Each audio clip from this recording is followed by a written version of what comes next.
Magandang umaga po sa inyong lahat. Ako po ay si Annabel Tolentino.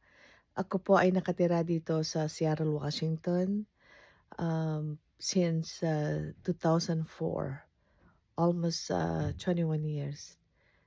Ngayon po, i-share ko lang po sa inyo yung journey ko um, in sa negosyo, mga adventures, and hindi naman po lahat ng mga successful sa negosyo at sa mga bagay na material na meron ka, you're okay na.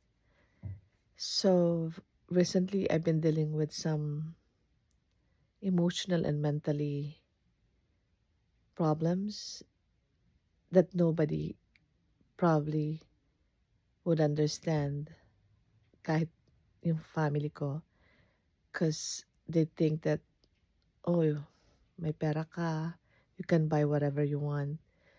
Pero there's something within me that I need to fix, and I need to do something.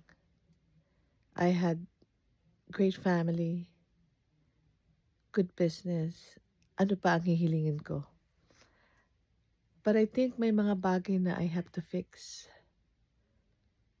May environment, things that nakakaapekto sa akin. And I've been kind of depressed recently. So one example of sign of depression is etong closet ko. Look, hindi ko man lang maayos. It's chaos. So for me, yun yung sign na my interest is not there. So today, January 18, I woke up and said, Lord, this would be the day that I'm gonna fix myself.